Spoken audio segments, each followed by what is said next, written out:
విక్రమ్ టీవీకి సబ్స్క్రైబ్ చేయండి. Subscribe to Vikram TV. Subscribe to Vikram TV.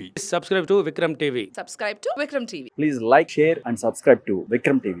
ఏదైతే జోన్ అవి ఆ టైంలో సందర్భాలు బట్టి వెళ్ళిపోవడం. కానీ మిమిక్రీ ఆర్టిస్ట్ గా మీరు ప్రాక్టీస్ చేయడం జరిగింది అండ్ ఎన్నో స్టేజ్ షోస్ కూడా చేయడం జరిగింది కదా. అండ్ ఇప్పటి ఉన్న మిమిక్రీకి అప్పుడున్న మిమిక్రీకి ఏం డిఫరెన్స్ గమనించారు సార్ మీరు? డిఫరెన్స్ ఏం ఉండదు. అంటే ఇప్పుడు ఇంత ముందు చాలా పెక్యులర్ వాయిసెస్ ఉండేవి. అదే ఇప్పుడు పెక్యులర్ వాయిసెస్ అనేది మిస్ అయింది. అది ఎందుకు అంటే అప్పుడు పాత రోజుల్లో మనకి డబ్బింగ్ లో ఎలా ఉండేది అంటే అందరు ఒకేసారి చెప్పాలి. Track single trachea. 10 క్యారెక్టర్లు ఉంటే 10 మంది ఒకేసారి డబ్బింగ్ రూమ్ లో ఉండి అందరు ఒకేసారి చెప్పాలి. కాబట్టి ఆ రోజుల్లో ఏం చేసేవాళ్ళు అంటే ఎంతమంది ఆర్టిస్టులు ఉంటే వాళ్ళకి ఒక పెక్యులర్ వాయిస్ ఉండేలా చూసుకుని తీసుకునేవాళ్ళు. సపోజ్ రామారావు గారు ఉన్నారు, రామారావు గారిని ఆ క్యారెక్టర్కి ఆయన వచ్చి డబ్బింగ్ చెప్పాలి. రామారావు గారు, నాగేశ్వరరావు గారు, మిగతా ఆర్టిస్టులు ఉన్నారు అనుకోండి, అందరు ఒకే లూప్ లో ఉంటారు, అందరు ఒకే ఇదిలో చెప్పాలి, లైన్ గా అందరు ఉంటారు, అందరు ఒకేసారి చెప్తూ ఉండాలి. ఏమన్నావు తేరావద్దారు అని వెంటనే అందరూ టక టక టక టక చెప్తూ ఉండాలి. అయ్య బాబాయ్ ఇట్లా రకరకాల వాయిస్, అయ్య బాబాయ్ రాజబాబు గారు ఇట్లా అట్లా ప్రతి ఒక్కరికి ఒక పెక్యులర్ వాయిస్ ఉండేది.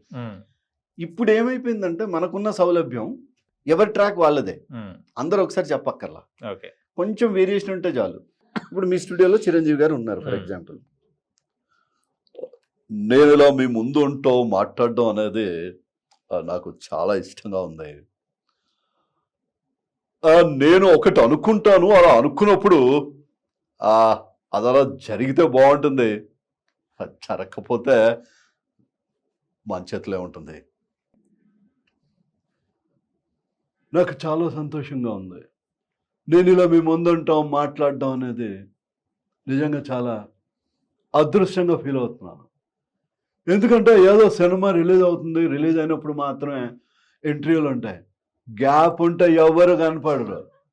మళ్ళీ ఇంకో సినిమా ఎప్పుడు వస్తుందా, ఎప్పుడు మన వాళ్ళందరినీ కలుస్తామా అని ఉంటుంది. నేను కమల్ హాసన్ని ఇమిటేట్ చేయాలనుకుందాం ఫర్ ఎగ్జాంపుల్. మీరు సిద్ధంగా ఉన్నారా? If you are okay then I'll start myself. నేను ఒక ప్రాజెక్ట్ ఏదైనా తీసుకున్నప్పుడు, నేను ఆ ప్రాజెక్ట్లోకి వెళ్ళేటప్పుడు నేను తరోగా I do lot of exercise for that.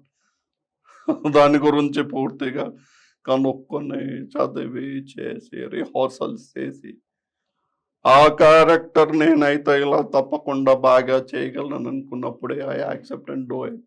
That's how I do my journey. Ravindra భారతిలో ఒకసారి ఒక ప్రోగ్రామ్ చేస్తున్నప్పుడు అక్కినే నాగేశ్వరరావు గారు చూశారు నా program. I was doing on stage, అందరిని ఇమిటేట్ చేసి ఆయన్ని తప్ప. ఆయన ఎత్తకబొద్దు మిమిక్రీ చేసిన అబ్బాయిని ఒక్కసారి పిలిపించండి అన్నాడు. నేను మళ్ళీ స్టేజ్ మీదకి వచ్చా. వచ్చిన తర్వాత నువ్వు అందరినీ ఇమిటేట్ చేసావు, నన్ను మాత్రం ఎందుకు ఇమిటేట్ చేయలేదు అన్నాడు. అంటే సార్ మీరు నా ముందే ఉన్నారు కదా, మిమ్మల్ని ఎలా ఇమిటేట్ చేయండి సార్ అంటే ఆయన ఎంత స్పోర్టివ్గా ఒక మాట అన్నాడు తెలిసింది. మీ మిమిక్రీ వాళ్ళు అదే ఇలా ఇలా అంటారట కదా, ఏదాను అన్నాడు. సార్ నేను అలా అయితే చేయను, నేను ఐ ఇమిటేట్ యువర్ వాయిస్. నాకు వాయిస్ ఇమిటేషన్ వచ్చు, నేను రానప్పుడు ఇలా ఇలా ఎందుకు అంటారు సార్ ఊరికే, మీరు ఏమిటి అని ఒక్కసారి అంటారు కానీ ఏమిటి ఏమిటి ఏమిటి అంటారు కదా, ఊరికే అనరు కదా. సో ఏదో సందర్భం వచ్చినప్పుడు మీరు ఆంగికాన్ని ఇలా వాడతారు. సో అందుకని నేనేం చేశానంటే, సభా సరస్వతికి నమస్కారం.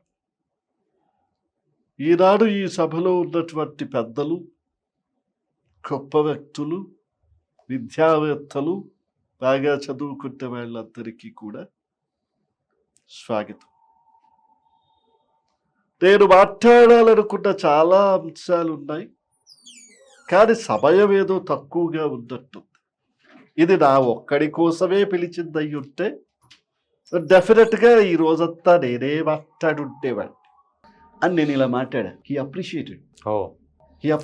మళ్ళీ నన్ను ఎంత గుర్తుపెట్టుకున్నారు ఆయన అంటే, ఎక్కడ కలిసినా చాలా బాగా చూసాను అనేవాళ్ళు.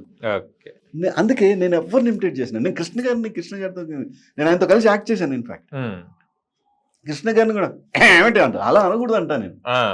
ఎంత మెటాలిక్ వాయిస్ హీరో కృష్ణది. ఈనాడు మేమందరి ముందు నేను అంటా అనేది ఇంత మెటాలిక్ వాయిస్ ఆయన అని చేస్తారు. నేను అసలు మామూలుగా ఉండదు, నాకు అసలు బీపీ పెరుగుద్ది ఎవడన్నా కరెక్ట్ చేయకపోతే. So I want them, don't do that, they are very great people. అదే ఇప్పుడు మహేష్ బాబు గారు ఉన్నారు, ఇప్పుడు మీ కృష్ణ వాయిస్ చేసుకుంటే మీరు మహేష్ బాబు సన్ కి కొంచెం దగ్గరగా ఉంటది కదా. అవును. నేను ఎలా ఉంటానో మీకు తెలుసు, నేను ఎలా మాడుతానో మీకు తెలుసు, నేను ఎవరిని.